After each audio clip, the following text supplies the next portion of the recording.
அனைவருக்கும் இனிமையான வணக்கம் மற்றும் ஒரு மாலை பொழுதில் ஸ்டார் தமிழின் ஃபேஸ் டு ஃபேஸ் நிகழ்ச்சியில் உங்கள் அனைவரையும் சந்திப்பதில் மகிழ்ச்சியாக இருக்கின்றது. 2026ஆம் ஆண்டுக்கான வரவு செலவு திட்ட உரையை ஜனாதிபதி கடந்த 7ஆம் தேதி பாராளுமன்றத்திலே நிகழ்த்தினார். அதற்கு பிறகு தொடர்ச்சியாக 8 நாட்கள் அந்த இரண்டாவது வாசிப்பின் மீதான விவாதம் இடம்பெற்று கொண்டிருந்தது.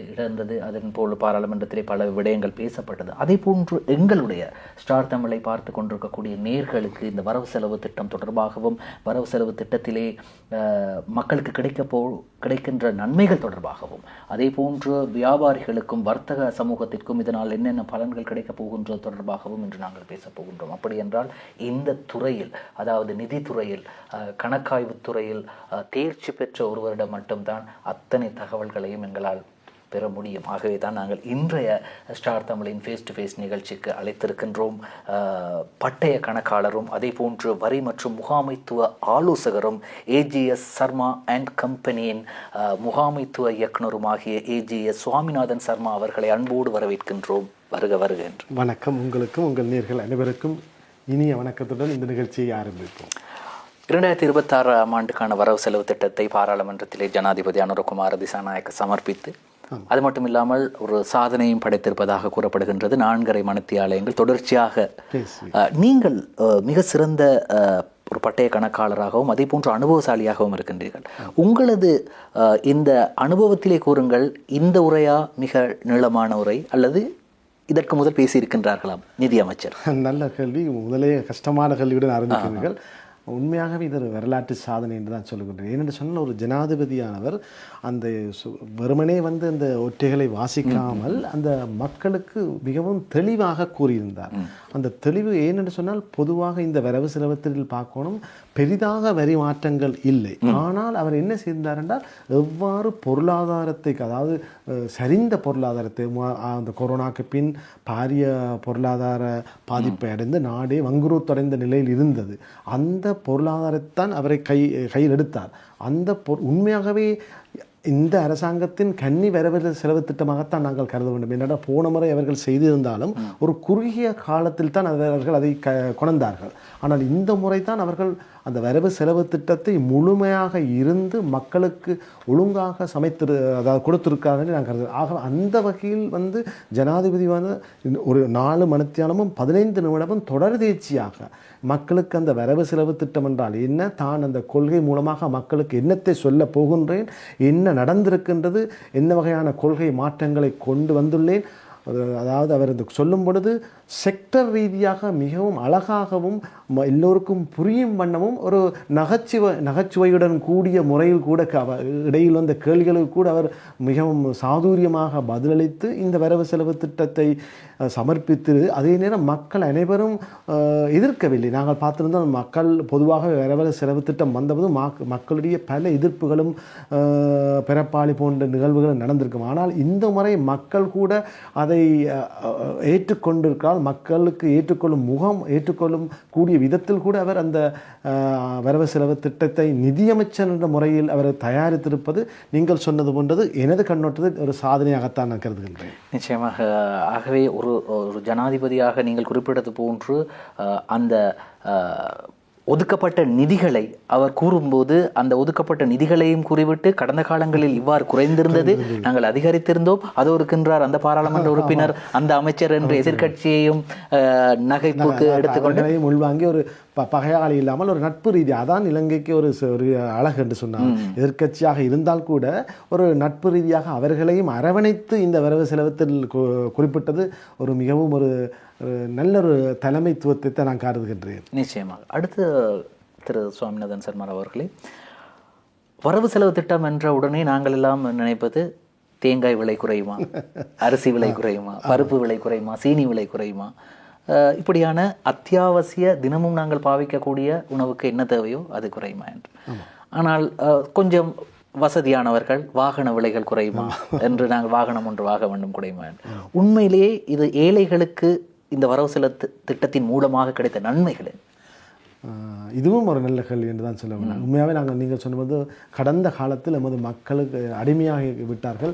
இவ்வகையான ஒரு மக்களை ஒரு இனிப்பை கொடுத்து ஏமாற்றுவது போன்ற ஒரு சில சலுகைகளை கொடுத்து ஒழுங்கான பொருளாதார கட்டமைப்பில் இல்லாது நாம் போய்விட்டோம். அதுதான் மிக முக்கியமாக நான் இங்கே சொல்ல விரும்புகின்றேன். ஏனென்று சொன்னால் நீங்கள் சொன்னபோது மக்களுக்கு ஒரு கண்துடைப்பாக வரவு செலவு திட்டத்தில் விலையை குறைத்துவிட்டு பிறகு 2 மாதத்தில் பழையபடி உயர்த்துவதைத்தான் கண்கூடாக பார்த்திருந்தோம். அந்த முறைமையை இந்த வரவு செலவு திட்டத்தில் அறவே நீக்கியுள்ளார்கள். இது உண்மையாகவே ஒரு நாட்டு மக்களை அடுத்த கட்டத்துக்கு ஜனாதிபதியும் இந்த அரசாங்கமும் கொண்டு சென்றுள்ளது என்றே நான் கருதுகின்றேன். ஏன்னு சொன்னால் எமது காலம் ஓரளவு போய்விட்டது. இனி வருங்கால சந்ததியினருக்கு உண்மையான பொருளாதார பிரச்சனைகளை நிச்சயமாக அவர்களுக்கு தெரிவிக்க வேண்டும். ஏன்னு சொன்னால் அவர்கள் இப்பொழுது வாழும் காலம் என்பது டெக்னாலஜி, அதாவது வெரி ஃபாஸ்ட் டெக்னாலஜி. எல்லாருக்கும் அவர்களுடைய தரவுகள், அதாவது டேட்டாஸ் அவர்களுடைய கையில் உள்ளது, அவர்களுடைய மொபைலில் உள்ளது. Data transformation very quick. அவர்கள் உலகத்தில் என்ன நடக்குதுன்னு அவர்களுக்கு தெரியும். ஆகவே வருங்கால சந்ததியினருக்கு ஒரு பொய்யையோ அல்லது உண்மைக்கு புறம்பான ஒரு தரவுகளை கொடுத்து அல்லது போலியான வாக்குறுதிகளை கொடுத்து வரவு செலவு திட்டம் நன்றாக இருக்கின்றது, இந்த அரசாங்கம் தயாரித்துள்ளார்கள் என்ற மாதிரியான பொய்யான முறையில் வர முடியாது.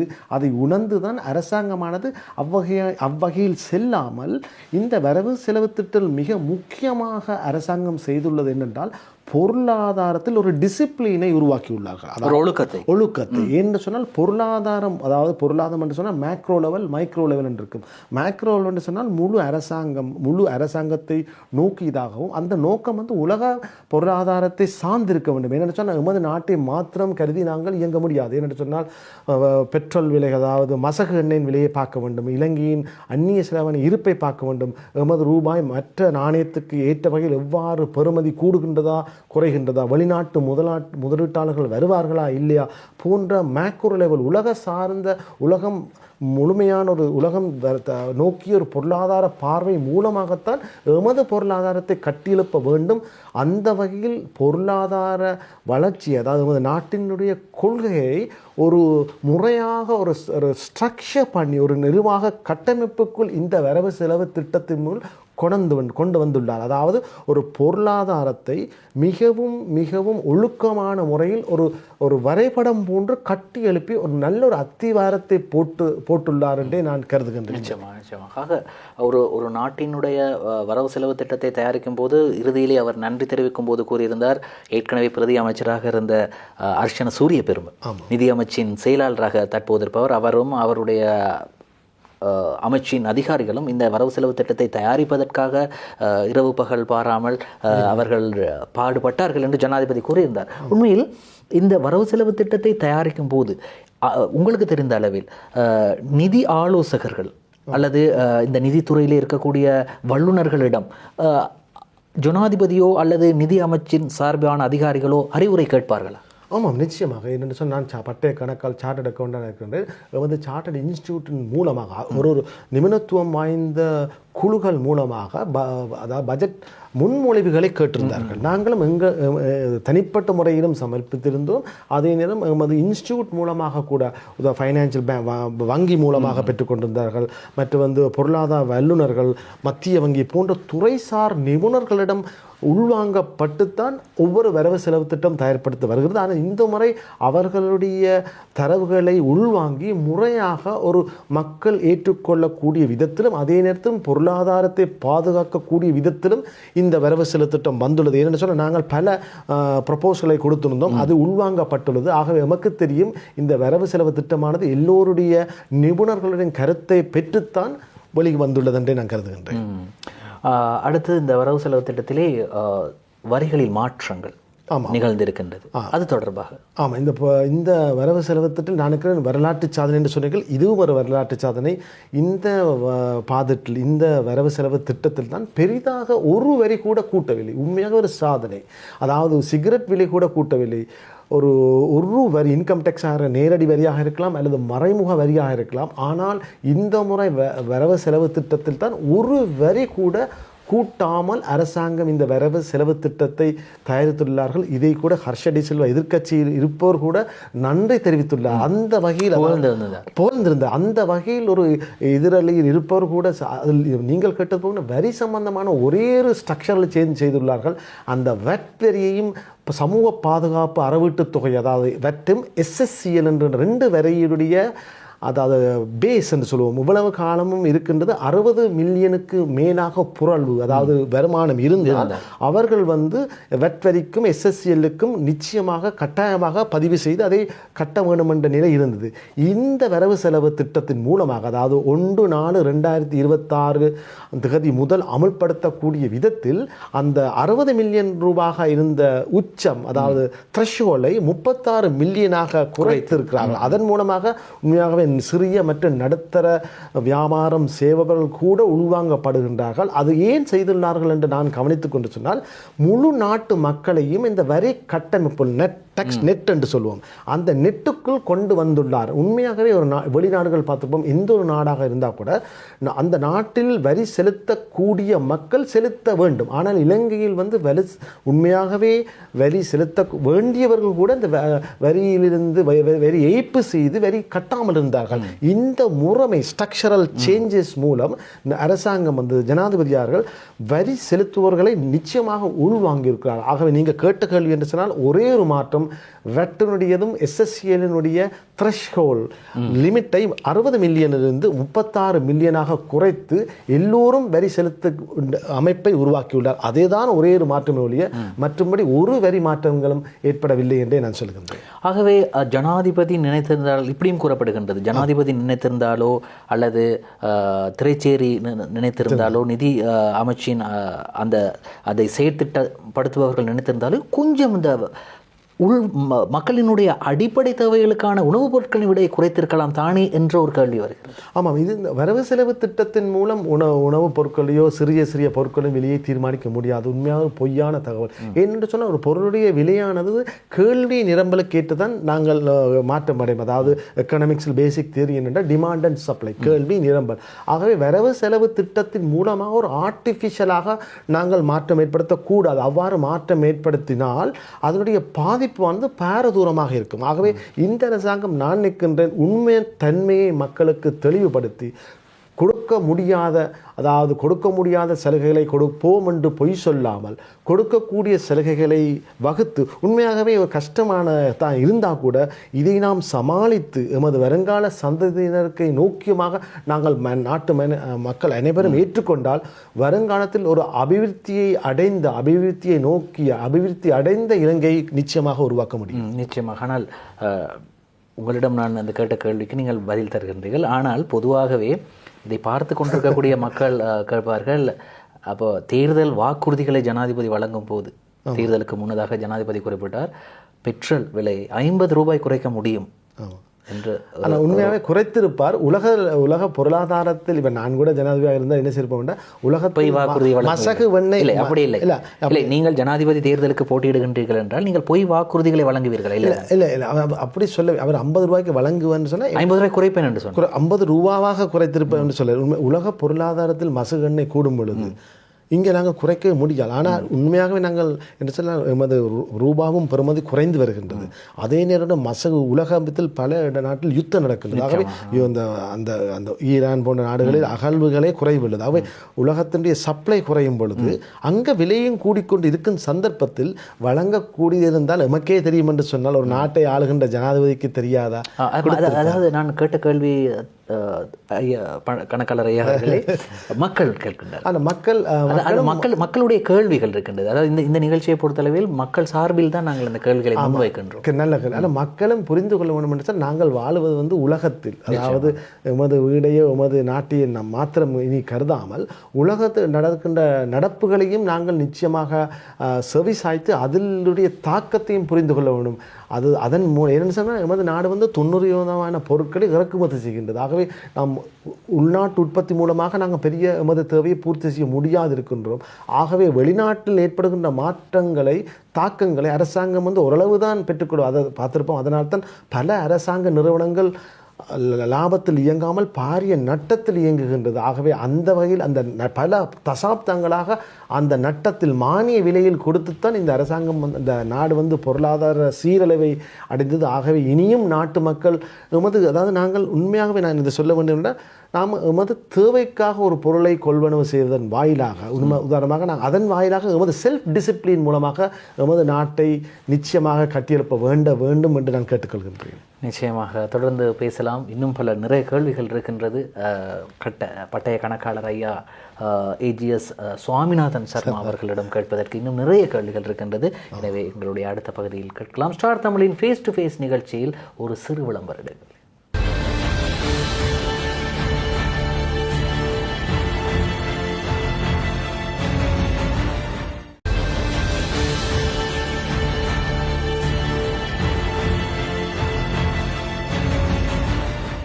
ஸ்டார் தமிழின் ஃபேஸ் டு ஃபேஸ் நிகழ்ச்சி தொடர்கிறது. இன்று வரவு செலவு திட்டம் தொடர்பாகவும் வரவு செலவு திட்டத்திலே ஜனாதிபதி அனுரகுமார் திசாநாயக்க அவர்கள் ஆற்றிய உரை தொடர்பாகவும் அந்த வரிகள் தொடர்பாகவும் இந்த வரவு செலவு திட்டத்தினால் எதிர்வரும் காலங்களில் நடக்கப்போகும் மாற்றங்கள் என்ன என்பது தொடர்பாகவும் பேசிக் கொண்டிருக்கின்றோம்.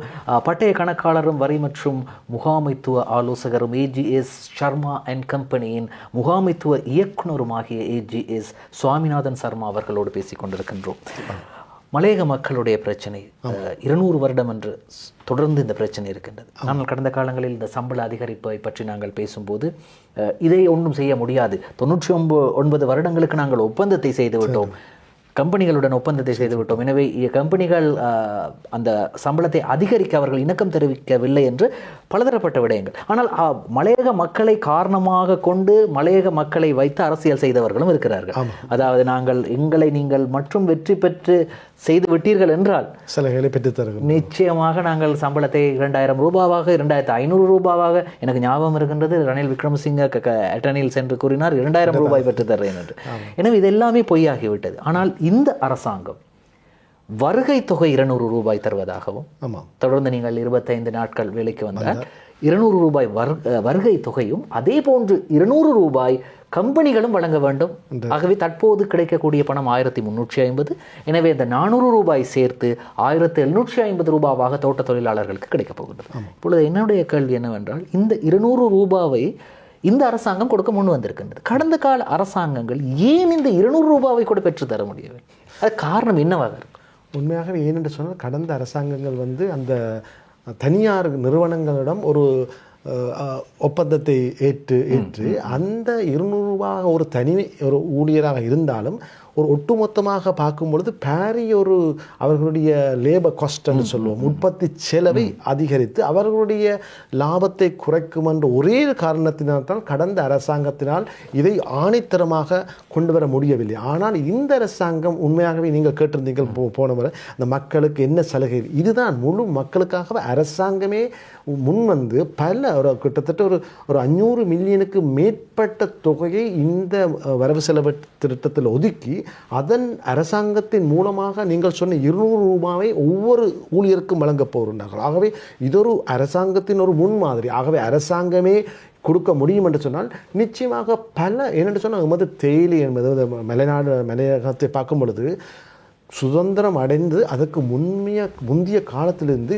தேயிலை, தெங்கு, ரப்பர், அது தேயிலை மூலமாக பெறுகின்ற அந்நிய செலாவணி வருமானம் தொடர் தேர்ச்சியாக ஒரு இடையூறின்றி பாரிய உள்நாட்டு பிரச்சனைகள் இருந்தாலும் அந்த தேயிலை மூலமாக பெற்றுக்கொள்ளக்கூடிய அந்நிய செலவணி தான் அரசாங்கத்துடைய முதல் முக்கிய வருமானமாக இருந்தது.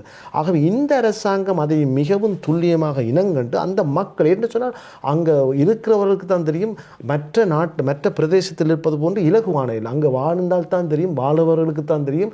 ஒரு சாதாரண உணவு உரையில் பெற்றுக்கொள்வதே பெரிய ஒரு போராட்டம். அங்கே எனக்கு தெரியும், உங்களுக்கும் தெரியும், லயத்து சிறைகள் என்றே சொல்வார்கள். உண்மையாக அங்கே இருக்கிற வீடுகள் கூட மற்ற பிரதேசத்தில் இருக்கின்ற வீடுகள் மாறியில் உண்மையாகவே அவர்கள் வீட்டுக்கு படுத்தால் கூட ஈரமாக இருக்கும். அவ்வகை மழை பெய்து அந்த நீர் அது மாத்திரமல்ல உடுப்பு காயாது போன்ற நோமல் வாழ்க்கையே அவருக்கு அசாதாரண தண்ணி பிரச்சனையா இருக்கும். அதே மாதிரி குளவி கொட்டுதல் அடிக்கடி நடக்கின்றது. அந்த பிரச்சனை இருந்தும் ஆனால் அதை கூட அவர்கள் பொருட்படுத்தாமல் தேயிலை பறிக்க போய் சென்று விட்டு விவசாயங்களை அதாவது கொழுந்து அந்த வகையில் பொருளாதாரத்துக்கு அவர்கள் தமது பங்களிப்பை செய்துள்ளார்கள். ஆகவே அந்த வகையில் அரசாங்கம் வந்து துல்லியமாக இனங்கண்டு அரசாங்கத்தின் மூலமாக அந்த மானியத்தையும் வழங்குவதாக முன்வந்துள்ளது. அதே நேரம் அந்த நிறுவனங்களும் கொடுக்க வேண்டும் என்று முன்மொழியப்பட்டது. இது ஒரு உண்மையாகவே ஒரு ஊழியர்களுக்கு எமது மலையக ஊழியர்களுக்கு ஒரு பல தசாப்தங்களாக இருந்த பிரச்சனையை முடிவுக்கு வந்துள்ளது என்று சொல்லி இந்த கெசட் பாஸ் பண்ணப்பட்ட பார்லிமெண்டத்தில் பாஸ் பண்ண நிச்சயமாக கொடுக்க வேண்டிய செலவு. ஆகவே அவர்களுடைய பொருளாதார பிரச்சனை ஓரளவு இனங்காணப்பட்டு தீர்வு செய்யப்பட்டுள்ளதை கருதுகின்றேன். அது மாத்திரமல்லாது மலையகத்துக்கு பாரிய நன்மைகளை வழங்கப்பட்டுள்ளது. உதாரணமாக அவர்களுடைய கல்விக்காக பெரிய தொகை ஒதுக்கப்பட்டுள்ளது. அவர்களுடைய சுகாதார தேவைகளை கூட பூர்த்தி செய்யும் முகமாக கூட பாரிய ஒரு வரவு செலவு திட்டத்தில் நிதி ஒதுக்கப்பட்டுள்ளது. அது மாத்திரமில்லாது அங்கே வந்து சாதாரண அதாவது உடல் ஊனமுற்றவர்களை கூட ஒரு பொருளாதார நீரோட்டத்தில் அவர்கள் மூலமாக உள்வாங்க வேண்டும் என்று கருதி அவர்களை கூட அரசாங்கம் அவர்களுக்கு கூட ஊக்கத்தொகையை வழங்குவதன் மூலமாக அவர்களிடம் கூட பொருளாதாரத்தை கட்டியெழுப்பக்கூடிய அவர்களுடைய திறமையை கூட உள்வாங்க முடியும் என்ற நோக்கில் பல தொகைகள் அதாவது சுகாதாரத்திற்காகவும் கல்விக்காகவும் மலையக சுகாதாரத்திற்காகவும் மலையக மேம்பாட்டிற்காகவும் மலையக வீட்டு தேவைகளை பூர்த்தி செய்வதற்காகவும் கூட பாரியொரு தொகை இந்த வரவு செலவு திட்டத்தில் உருவாக்கப்பட்டது. ஆகவே மலையக மக்களுடைய உணவு உடை உறையில் போன்ற அடிப்படை தேவைகள் இனி அரசாங்கமானது இதன் வரவு செலவு திட்டத்தின் மூலம் இனங்காணப்பட்டு ஓரளவு ஒரு வசதி ஏற்படுத்தி பிரச்சனைகளை தீர்த்துள்ளார்கள் என்றே நான் கருதுகிறேன். அந்த வகையில் மலையகத்தின் மூலமாக நான் சொன்ன பல சலுகைகள் வழங்கப்பட்டுள்ளது என்றே நான் கருதுகின்றேன். மலையக மக்களுடைய பிரச்சனைகளை தீர்ப்பதற்கு அரசாங்கம் பல்வேறு நடவடிக்கைகள் எடுத்து வருகின்றது. கடந்த அக்டோபர் மாதம் 12ஆம் தேதி என்று நினைக்கின்றேன் பண்டாரவடையில் நடந்தது காணிக்கான உறுதிப்பத்திரம் வீடு காணி உறுதிப்பத்திரத்தை வழங்கும் நிகழ்விலும் ஜனாதிபதி கலந்து கொண்டு 2000க்கும் அதிகமான உறுதிப்பத்திரங்களை வழங்கப்பட்டுள்ளது.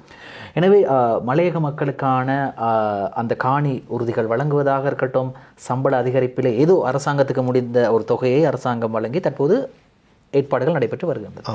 அடுத்து வடகிழக்கு மக்கள், குறிப்பாக வடக்கு மக்களுக்கு என்ன செய்ய ஒன்றும் தேவையில்லை என்று நினைக்கவும் கூட அவர்களுக்கு என்ன ஒதுக்கீடு இருந்தது என்ற ஒரு கேள்வியை நான் முன்வைக்கின்றேன். ஆமாம், நம்ம வடக்கு கிழக்கையும் சேர்த்தே பார்த்துருவோம். என்ன சொன்னால் வடக்கு கிழக்குன்னு சொன்னால் இது கிட்டத்தட்ட காலநிலை சுவாத்தியங்கள் எல்லாம் ஒரே மாதிரி இருக்கின்றது. ஆகவே வடகிழக்குக்கு மிக முக்கிய பிரச்சனையாக இருக்கின்றது இந்த அவர்களுடைய பொருளாதார அதாவது இன்ஃப்ராஸ்ட்ரக்சர் வந்து உட்கட்டமைப்பு வந்து கொழும்பு போன்ற பிரதான நகரங்களை ஒப்பிடும் பொழுது குறைவாகத்தான் இருக்குது. ஏன்னு சொன்னால் வடகிழக்கில் பாரிய விவசாய உற்பத்திகள் இருக்கின்றது. ஆகவே அது மாத்திரமல்ல கிழக்கை பார்த்தனால் மீன்பிடித்துறையில் உச்ச நிலையில் இருக்கின்றது. ஆகவே அந்த உற்பத்தி பொருட்களை போதிய அளவு களஞ்சிய வசதி இல்லை. அதே மாதிரி நாங்கள் மீன்பிடித்துறையை எடுத்துக்கொண்டால் போதிய அந்த கூலிங் சிஸ்டம் இல்லை. அது மாத்திரமல்ல மீன்பிடித்துறையை பார்க்கும் பொழுது அதாவது மாடர்ன் ஃபிஷிங் அண்ட் டெக்னாலஜி இல்லாமல் நவீன மீன்பிடித்துறை என்று சொன்ன இந்தியாவிலிருந்து நமக்கு பெரிய இந்திய மீனவர்களிடம் எங்களுக்கு வருகின்ற பிரச்சனை என்றால் இந்திய மீனவர்கள் வந்து எல்லை தாண்டி பிடிப்பது ஒரு பிரச்சனை. அவர்கள் வந்து புதிய டெக்னாலஜி உபகரணங்களை பயன்படுத்தி ஒரே அடியாக மீனை பிடிக்கிறார். ஆகவே அதை கூட அரசாங்கம் முறையாக இனங்கண்டு அந்த மாடர்ன் ஃபிஷிங் டெக்னாலஜியை ஊக்குவிக்கும் கூட பாரிய தொகை உருவாக்கப்பட்டுள்ளது. அது மாத்திரமில்லாது இந்த சிறிய துறைமுகங்களாக இருக்கின்றது. பெரிய துறைமுகங்கள் காங்கேசந்துறை இருக்கின்றது, அதே மாதிரி திருகோணமலை போன்ற மட்டக்களப்பு இருந்தாலும் சிறிய துறைமுகங்கள் கூட அரசாங்கத்தினால் இனங்காணப்பட்டு அந்தந்த துறைமுகங்களை ஓரளவு நவீனமயமாக்கக்கூடிய திட்டங்கள் கூட உள்வாங்கப்பட்டுள்ளது. அதற்காக கூட பாரிய நிதி ஒதுக்கப்பட்டுள்ளது. ஆகவே எமது வடகிழக்கு மக்களுக்கு இருக்கின்ற உற்பத்தி பொருட்கள் இனி கொழும்பு போன்ற பிரதான நகரை நோக்கி வரப்போகின்றது. அது மாத்திரமில்லாது அந்த உற்பத்தி பொருட்கள் வாழைப்பழத்தை எடுத்துக்கொள்ளலாம், மற்றும் மாம்பழத்தை கருத்த கொழும்பான் போன்ற மாங்கல் மல்குப்பை மட்டக்களப்பில் சரி யாழ்ப்பாணத்தில் சரி நல்ல பழங்கள் இருக்குது. அந்த பழங்களை வந்து ஏற்றுமதியை கூட நோக்கி போகின்றது. ஆகவே அவர்களுடைய உள்நாட்டு அதாவது கிராமப்புற உற்பத்தி இப்பொழுது நகரத்தை நோக்கியும் செல்ல போது. அதே நேரம் நகரம் மாத்திரமல்லாது எமது புலம்பெயர்ந்து உள்ள மக்கள்கள் எமது இலங்கை தமது கிராமத்தில் உள்ள பொருட்களை கூட இனி பெற்றுக்கொள்ளக்கூடிய முறையில் ஏற்றுமதியை நோக்கிய துறை மூலமாக அது எவ்வாறு செய்யப்படுத்தப்பட்டது என்று சொன்னால் அந்த வடகிழக்கில் உள்ள பாதை நாங்கள் பார்த்தலாம் அவர்களுடைய அந்த போக்குவரத்து சீரமைப்பு செய்யப்பட போகின்றது. அதே நேரம் அவருடைய ஸ்டோரேஜ் வசதியும் களஞ்சியப்படுத்தலும் உள்வாங்கப்படுத்த போகின்றது. அது மாத்திரமல்ல அவர்களுடைய உற்பத்திக்கு தேவையான நவீனமயமாக்கல் கூட இனங்காணப்படுது. அந்த வகையில் வடக்கு கிழக்கு மக்களுக்கு அதே மாத்திரம் வடகிழக்கில் முந்தியிருந்த போன்று கல்வி இப்பொழுது அதனுடைய பெறுபவர்கள் இல்லை என்று அரசாங்கம் இனங்காணப்பட்டு கல்விக்கு கூட நிதி ஒதுக்கியுள்ளார். மாணவர்களுக்கு ஊக்கத்தொகையாக கூட அரசாங்கம் வழங்குவதாக கூறியுள்ளார்கள்.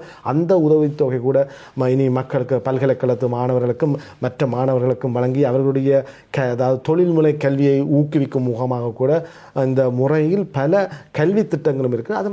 அது மாத்திரமில்லாது சுகாதாரமும் ஒன்றும் கொழும்பு குருநாகல் போன்ற கண்டி போன்ற நகரத்தில் இருக்கின்ற சுகாதார வசதி அங்கே இல்லாமல் இருக்குது. ஆகவே சுகாதார அதாவது வைத்தியசாலைகள் கூட நவீனமயமாக்கப்பட போகின்றது. அதற்கு கூட பாரிய அளவு நிதி ஒதுக்கப்பட்டது. ஆகவே கல்வியிலும் உதவி வரப்போகின்றது வடகிழக்குக்கு, இனி சுகாதாரத்திலும் வரப்போகின்றது. அதே போன்று அவர்களுடைய உற்பத்தியுடைய பொருட்களுக்கு சந்தைப்படுத்தக்கூடிய வாய்ப்பும் ஏற்படுத்தப்படும். ஆகவே ஒரு நாடு வடகிழக்கு மலையகம் போன்ற எல்லா துறையையும் கவனம் செலுத்தி ஒரு நாட்டினுடைய முழு வளர்ச்சியை இந்த வரவு செலவு திட்டத்தில் ஏற்படுத்தக்கூடிய முறையில் தான் இந்த வரவு செலவு திட்டம் தயாரிக்கப்பட்டுள்ளது என்றே நான் கருதுகின்றேன். நிச்சயமாக மிக தெளிவாக, அதாவது வடக்குக்கும் கிழக்கிற்கும் அதே போன்று மலையகத்திற்கும் என்ன மாதிரியான விடயங்கள் மூலமாக நிதி ஒதுக்கப்பட்டிருக்கின்றது, எதிர்காலத்தில் அந்த திட்டங்கள் எவ்வாறு நடைமுறைப்படுத்த போகின்றது என்று மிக தெளிவாக குறிப்பிட்டீர்கள். தொடர்ந்து பேசலாம். ஸ்டார் தமிழின் ஃபேஸ் டு ஃபேஸ் நிகழ்ச்சியில் ஒரு சிறு விளம்பர இடைவேளை.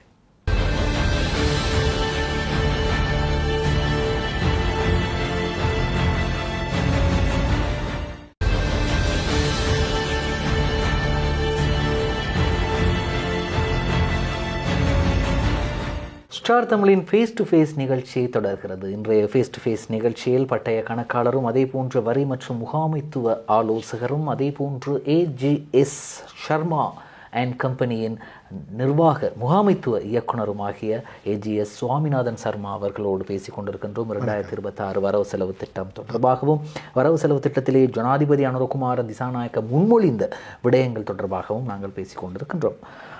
வியாபாரிகள், இந்த வியாபாரிகள் ஒரு முக்கியமான ஒரு பங்கு வகிக்கின்றார்கள். அதாவது இந்த நாட்டிற்கு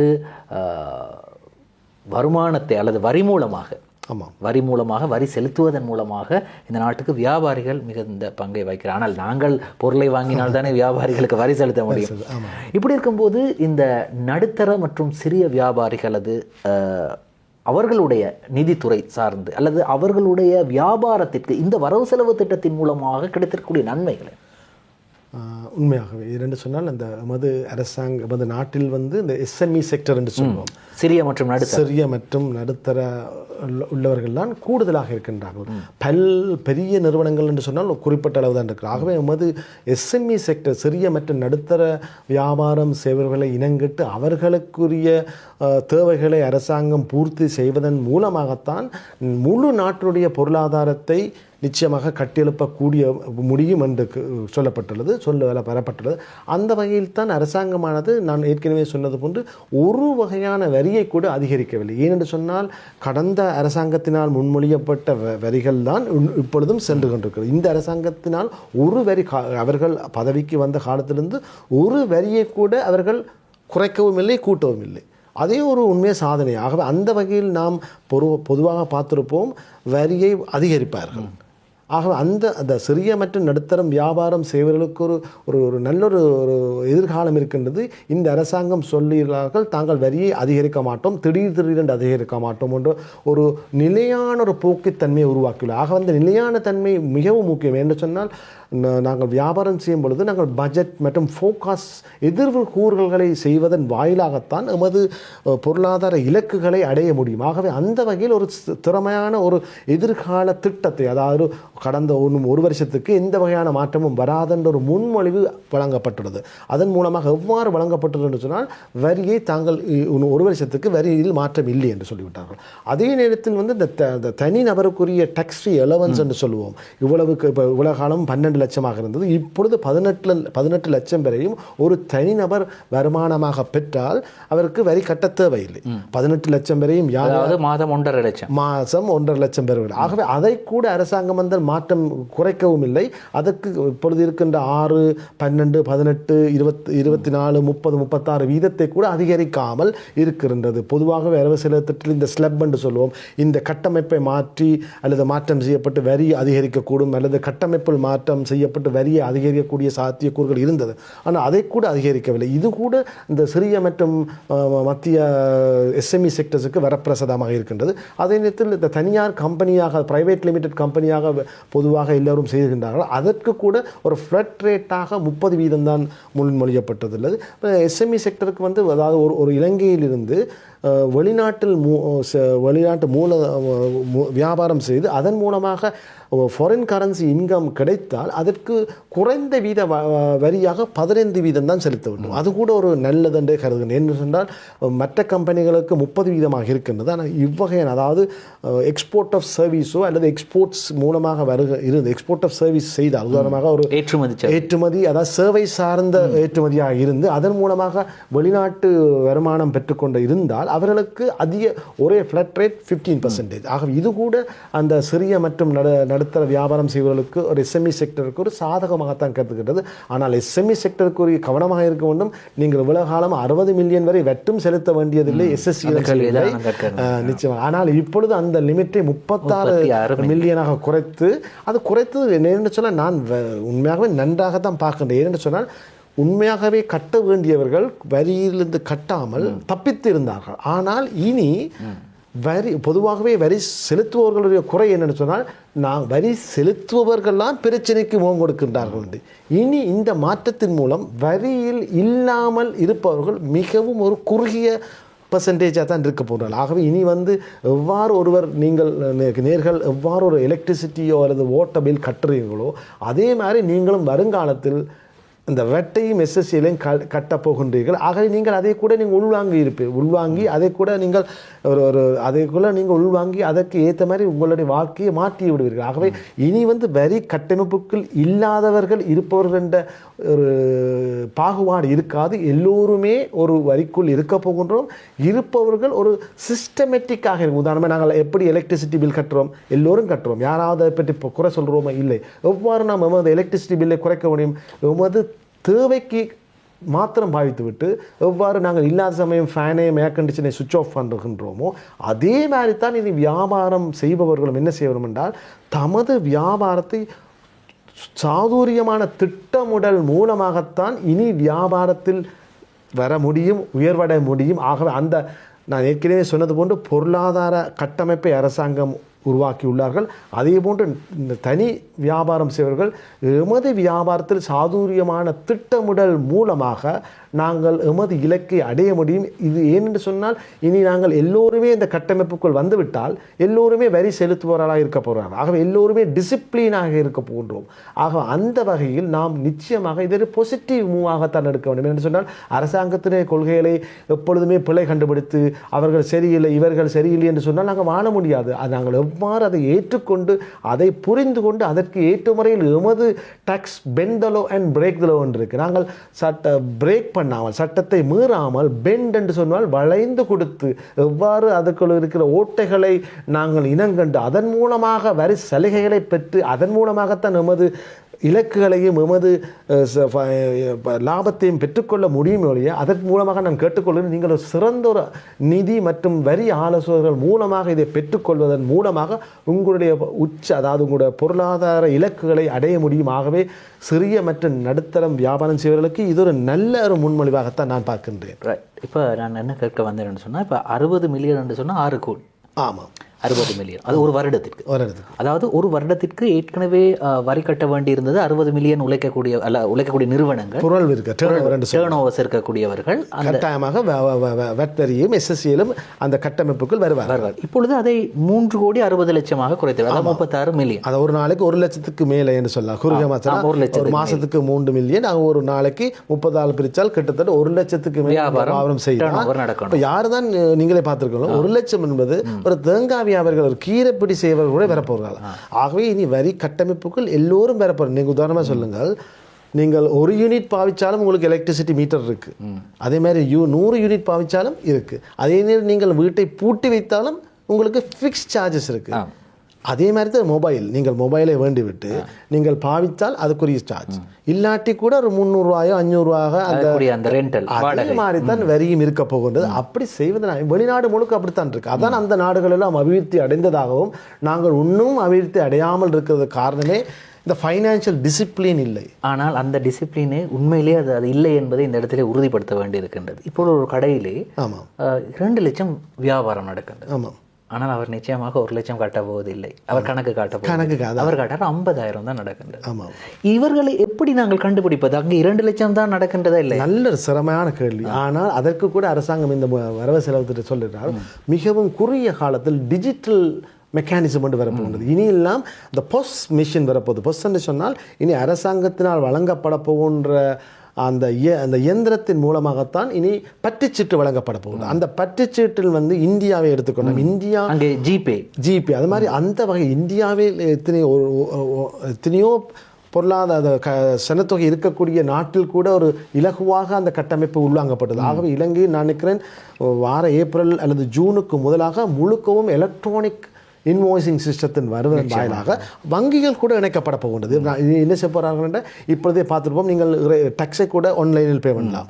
அது எல்லாமே கவுபே இது இப்போ நாங்கள் இப்போ ஹைவே போகும்பொழுது கூட இப்போ கிரெடிட் கார்டுக்கு கூட பே பண்ணலாம். நாங்கள் கவனம் இந்த நேர்களுக்கு சொல்லுகின்றேன், நீங்கள் கிரெடிட் கார்டு மூலமாக ஆன்லைன் மூலமாக செய்யும் பொழுது உங்களுடைய தரவுகள் உள்வாங்கப்படுகின்றது. ஆகவே நீங்கள் அடுத்த முறை வரி செலுத்தும் பொழுது உங்கள் செலவுகள் எவ்வாறு இருக்க போகின்றது, அந்த செலவுகளுக்கு ஏற்ற மாதிரி வருமானம் அது இருக்கின்றதா என்று அரசாங்கம் பார்க்க போகின்றார்கள். ஆகவே நீங்கள் சொன்னது போன்று 2 லட்சம் வியாபாரம் செய்பவர்கள் இனி அந்த 2,50,000 குறைத்து காட்டக்கூடிய வாய்ப்பு குறைவு. என்று சொல்ல அவர்களுக்கு கொள்முதலுக்கும் பற்றுச்சீட்டு எலக்ட்ரானிக்காக வரப்போகுது. விற்பனையும் இனி வேண்டுபவர்களும் இனி நாங்கள் பற்றுச்சீட்டை வரும் பொழுது கையில் அப்ரூவல் பில் என்று சொல்லுவோம். அந்த சிஸ்டம் இன்னும் ஒரு குறுகிய காலத்தில் இல்லாமல் போகின்றது. ஆகவே எல்லோரும் இதில் சிஸ்டத்துக்கு வரப்போகின்றார்கள் என்றே நான் கருதுகிறேன். நிச்சயமாக இந்தியாவில் இருக்கக்கூடிய என்னுடைய நண்பர் கதைக்கும் போது சொன்னார், ஒரு அவசரமாக ஒரு வேலைக்கு சென்றேன், ஆனால் கையில் பணம் இல்லை. ஏன் என்று கேட்டதுக்கு, இல்லை இங்கே சாத்துக்குடி விற்கவர் கூட ஜிபே வச்சிருக்கிறார். உண்மையாக சரியா, கோயிலில் செருப்பு வைத்தால் கூட ஜிபே தான். நாங்கள் கூட இல்லாத நாங்கள் வெளிநாட்டிலிருந்து போகும்போது அவர் சொல்கிறார், அந்த இருக்க சிறிய மல்லிகைப்பூ வியாபாரிகள் கூட நாங்கள் இல்லை என்று சொன்னால் போய்ங்கோ போப்பான்னு சொல்வார். அவ்வளவு தூரம் நாங்கள் அவர்கள் அட்வான்ஸாக போய்விட்டார். அந்த ஜிபே அதே மாதிரி இலங்கையில் கவுபே வந்துள்ளது. இப்பொழுது ஓரளவு அந்த கொழும்பு போன்ற பிரதான நகரத்தில் இருக்கின்றது.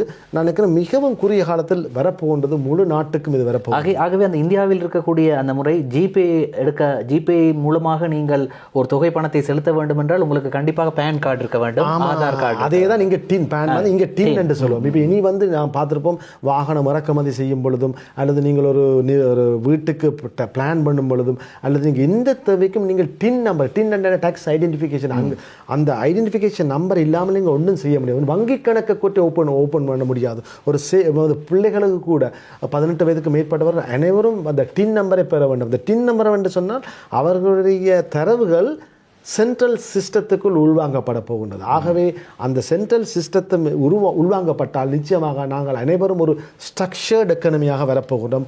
அனைவரும் கண்காணிக்கப்பட போகின்றார்கள் என்றே நான் கருதுகின்றேன். மிக முக்கியமான ஒரு விடயத்தை பேச வேண்டியிருக்கின்றது. இந்த நேரம் எங்களுக்கு போதாமை காரணமாக எங்களுடைய அடுத்த பகுதியில் நாங்கள் பேச போகின்றோம். தொடர்ந்து பேசலாம். ஸ்டார் தமிழின் ஃபேஸ் டு ஃபேஸ் நிகழ்ச்சியில் ஒரு சிறு விளம்பர இடைவேளை.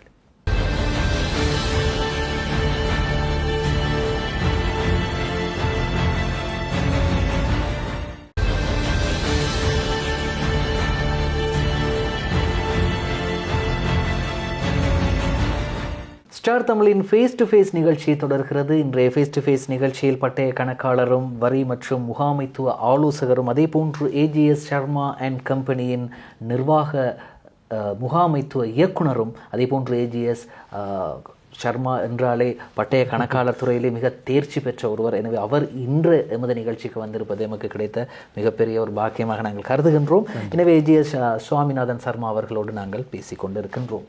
சரி, கஸ்டம்ஸ் சுங்கத்துக்கு வழங்கப்பட்ட இலக்கு 2115 பில்லியன் இந்த ஆண்டுக்காக. ஆனால் கடந்த வாரம் இந்த நிகழ்ச்சி ஒளிபரப்பாகின்றது. இதுக்கு கடந்த வாரம் அவர்கள் 2117 பில்லியனை அந்த அவர்களுக்கு கொடுக்கப்பட்ட இலக்கையும் தாண்டி 2 பில்லியன் அதிகமாக பெற்றுவிட்டார்கள். இது ஒரு சாதனையாக இருக்கலாம். ஆமாம். ஆனால் நீங்கள் எங்கிருந்து அந்த பணத்தை பெற்றீர்கள்? வாகனங்கள் இறக்குமதி மூலமாக.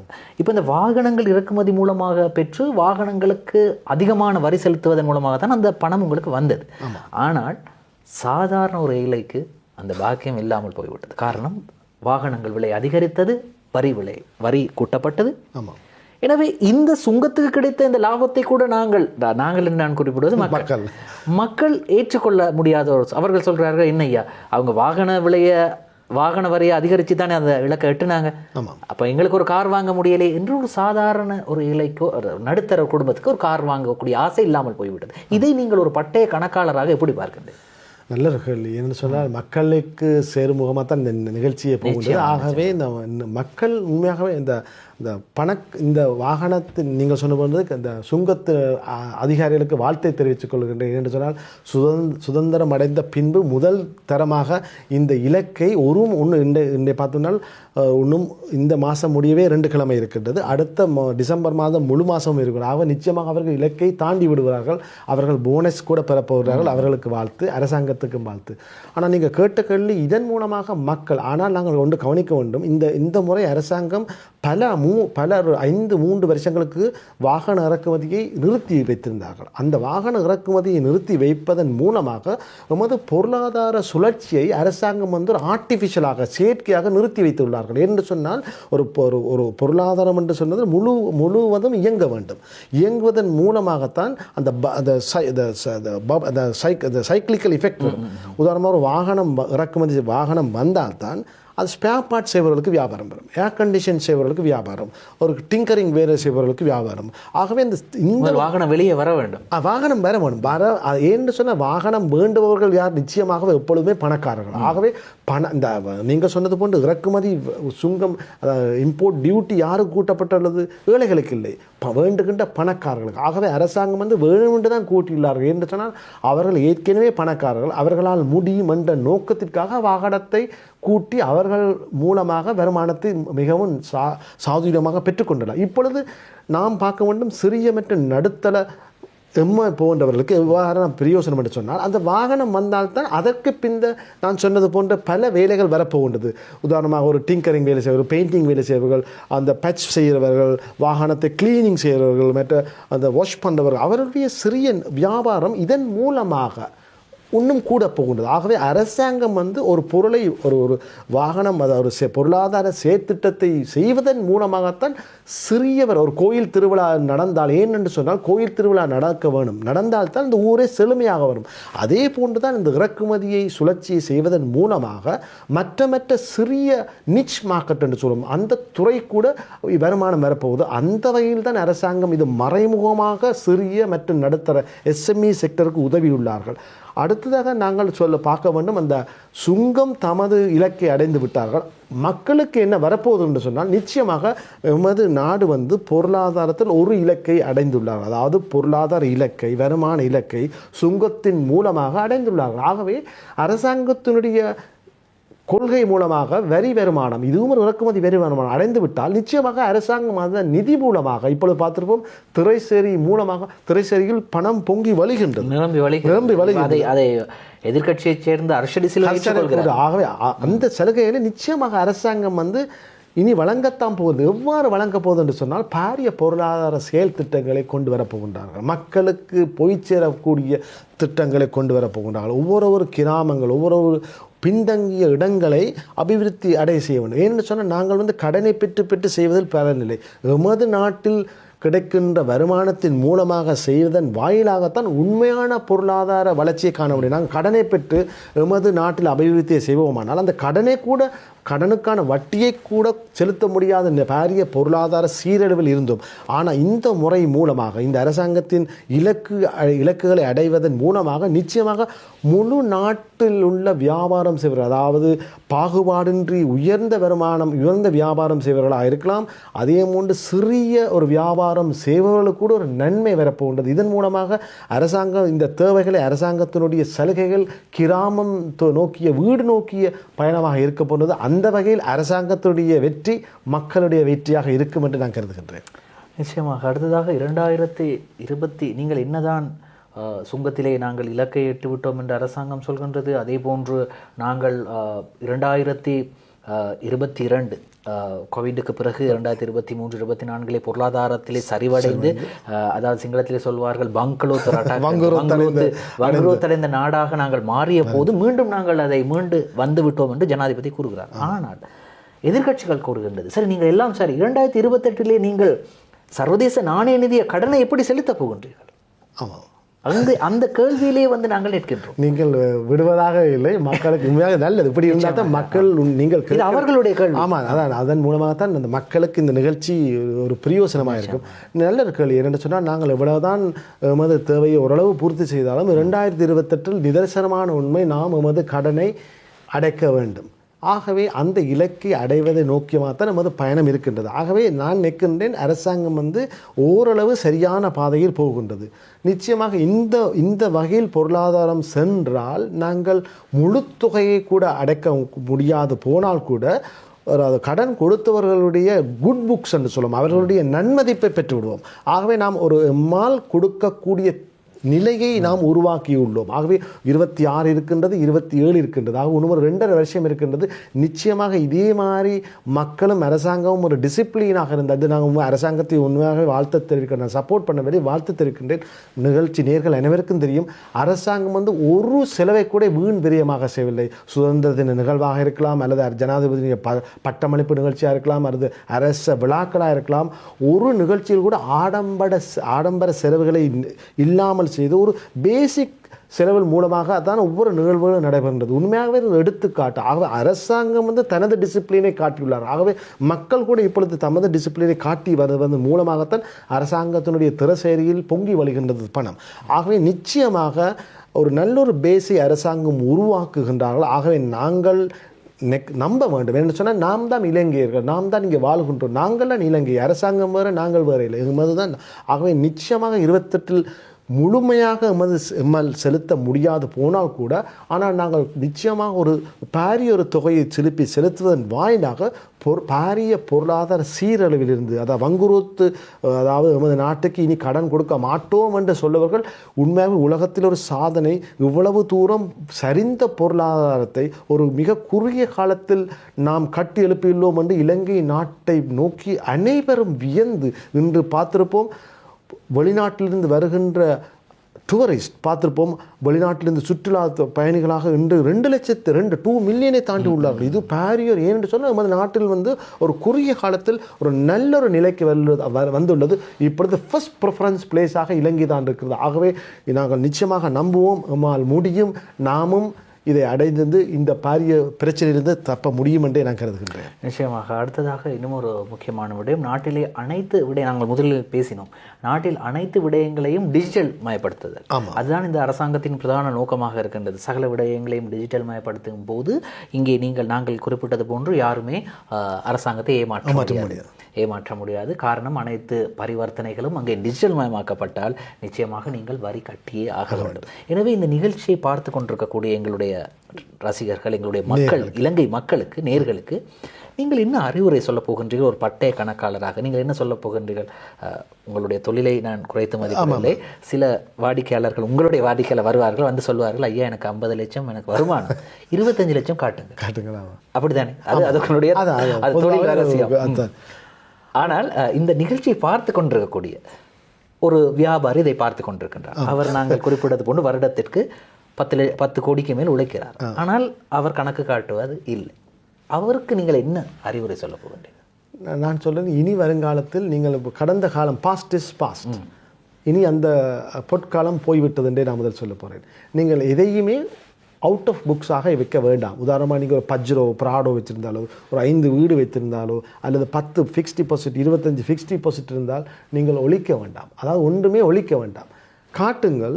எல்லாத்தையும் காட்டி முழுமையான ஒரு டேக்ஸ் பிளானிங்கை எடுங்க. உதாரணமாக நீங்கள் ஒரு அப்பாவாக இருந்தால், அப்பா 10 ஃபிக்ஸ்ட் டிபாசிட் இருந்தால் அதை நாங்கள் என்ன செய்யலாம் என்றால், அம்மாவுக்கு 18 வயதுக்கு மேற்பட்ட பிள்ளைகள் இருந்தால் அவர்களுக்கு மாற்றி, அதாவது நாங்கள் ஒரு ஸ்ட்ரக்சர் செய்து டேக்ஸ் பிளானிங் செய்ய வேண்டும்.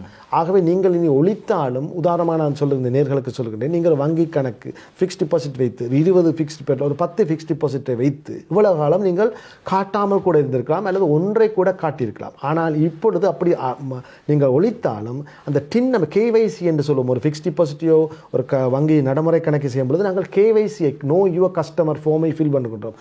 அதில் ஃபர்ஸ்டாக கேட்கின்றார்கள் முக்கிய தரவு உங்களுடைய டின் நம்பர். அந்த டின் நம்பர் மூலமாக நிதி திரை சேரிக்கும் போகின்றது, உள்நாட்டு இறைவனை திணைக்களத்துக்கும் உங்களுடைய தரவுகள் போகின்றது.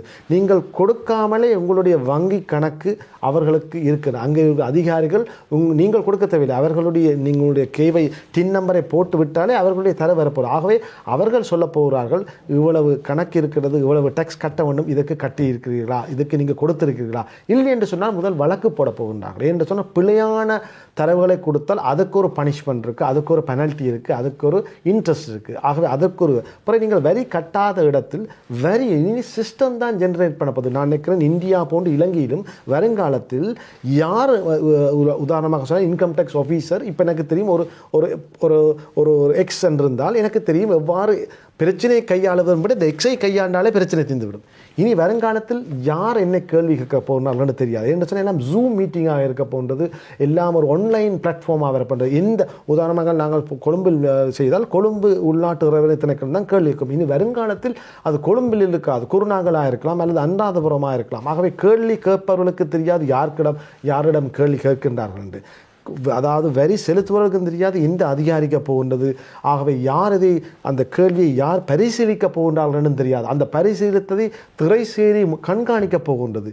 அது மாத்திரமில்லாது அரசாங்க அதிகாரிகள் தமது சொத்து விவரங்களை கட்டாயமாக கொடுக்க வேண்டும். இல்லாத விடுத்து பிரைபரி லஞ்ச ஊழல் ஆணைக்குழுவினால் அவர்களை முதல் பனிஷ் பண்ண போகிறார், அவர்களுக்கு தண்டனை விலகும். ஆகவே மற்ற அந்த சட்டத்துக்கு புறம்பான செயற்பாடுகள் அதிகாரிகள் செய்தால் கூட செய்யலாம், ஆனால் தப்பிக்க முடியாது. ஆகவே அதிகாரிகள் பயப்பட போகிறார்கள். அதிகாரிகளை ஒழுங்குபடுத்துவதன் மூலமாக வரி செலுத்துபவர்களை ஒழுங்குபடுத்தலாம். ஒழுங்காக எல்லோரும் வரி செலுத்தினால் நிச்சயமாக அரசாங்கத்துக்கு எவ்வாறு இந்த கஸ்டமில் பணம் பொங்கி வழிய போகின்றது, அதே மூலம் உள்நாட்டு இறைவனை திணைக்களத்திலும் கூடுதலாக பெற்றுக்கொண்டால் நிச்சயமாக அரசாங்கம் ஒரு வாட்டர் டேங்க் இருந்தால் நாங்கள் எவ்வாறு இந்த வாட்டர் டேங்க் இந்த டேங்க் கொள்ளளவு தான் நாங்கள் தண்ணி எடுப்போம். அதே மாதிரி அரசாங்கமும் கூடுதலாக வரி தேவையில்லை. என்று சொன்னால் அரசாங்கத்துக்கு தெரியும் 5 வருட காலத்துக்கு மேல் ஒரு தேர்தலை சந்திக்க போகின்றார்கள். கூடுதலாக மக்களுடைய வரியை பெற்றால் நிச்சயமாக அவர்கள் வரமாட்டார்கள். அவர்களுக்கு தெரியும், நாங்கள் என்று சொன்னால் எங்களுக்கே தெரியும் என்று சொன்னால் அரசியல்வாதிகளுக்கு தெரியாது. ஆகவே அரசாங்கம் வந்து முழு நாட்டும் மக்கள் வரி செலுத்தினால் வரியினுடைய 18% இருக்கின்ற வெட்வரியை நாங்கள் கேட்டுக்கொண்டிருக்கிறோம் 5% அல்லது 6% சிங்கிள் டிஜிட்ஸாக கேட்கிறோம். நிச்சயமாக அவ்வாறு குறைப்பார்கள். ஏனென்று சொன்னால் எல்லோருமே வரி கட்டமைப்புகள் வந்தால் அந்த வரி ரேட்டை குறைக்க முடியும். அதிகமான வரி வரும்போது குறைக்கும் பொழுது என்ன செய்யணும்னா எமது வரி செலுத்தக்கூடிய தேவை குறையும். ஆகவே அந்த வகையில் நாம் நிச்சயமாக வெற்றியடைய போகின்றோம். ஆகவே இனி என்ன செய்யணும் என்றால் வியாபாரம் செய்பவர்களும் சரி, எங்கள் போன்ற வரி ஆலோசகரும் ஒரு செல்ஃப் டிசிப்ளினாக இருக்க வேண்டும். பணத்தை மாத்திர நோக்கம் இல்லாமல் எமது நன்மதிப்பு முக்கியம் இருக்கிறது. என்று சொன்னால் நாங்கள் ஒழுங்கான வரி ஆலோசகராக செயற்பட்டால் தான் எமது கிளையன்ஸும் எம்மை நோக்கி வருபவர்கள் நல்ல ஒரு ஆலோசனை பெற்று அவர்கள் ஒரு 4 பேருக்கு சொல்வார்கள். ஆகவே நாங்கள் இனி வந்து bend the law and break the law என்று பார்த்து நாங்கள் எவ்வாறு நாங்கள் சட்டத்தை வளைத்து அதன் மூலம் நல்ல திட்டங்களை தீட்ட முடியுமோ அதைத்தான் இனி சொல்ல போகணும். அதைத்தான் சொல்லி வந்திருக்கின்றோம். இனி நாம் சட்டத்தை மீற வேண்டாம் என்று சொல்லி மக்கள் அனைவரும் சட்டத்தை பின்பற்றி நாட்டை பொருளாதார நோக்கிய இலக்கை அடைத்து நாமும் நமது வீடும் அரசாங்கமும் நிச்சயமாக இலக்கை அடைய வேண்டும் என்றே நான் கருதுகின்றேன். அருமையான ஒரு இறுதியாக மக்களுக்கு சென்றடையக்கூடிய விதத்திலே அவர்களுக்கு புரியும்படி கூறியிருக்கின்றீர்கள். இன்றைய ஸ்டார் தமிழின் ஃபேஸ் டு ஃபேஸ் நிகழ்ச்சியில் கலந்து கொண்ட பட்டய கணக்காளரும் வரி மற்றும் முகாமைத்துவ ஆலோசகரும் அதே போன்று AGS சர்மா அண்ட் கம்பெனியின் நிர்வாக முகாமைத்துவ இயக்குனரும் அதே போன்று ஏஜிஎஸ் நிறுவனம் என்றால் அனைவருக்கும் தெரிந்த ஒரு மிகப்பெரிய நிறுவனம். எனவே ஏஜிஎஸ் சுவாமிநாதன் சர்மா அவர்களுக்கு எங்களுடைய நன்றிகளை தெரிவித்துக் கொண்டேன். உங்களுக்கும் நேர்கள் அனைவருக்கும் இனிய நன்றி, வணக்கம். ஸ்டார் தமிழின் ஃபேஸ் டு ஃபேஸ் நிகழ்ச்சி நிறைவு பெறுகிறது. மற்றும் ஒரு ஃபேஸ் டு ஃபேஸ் நிகழ்ச்சியில் உங்கள் அனைவரையும் சந்திக்கும் வரை விடைபெறுகின்றேன். நன்றி, வணக்கம்.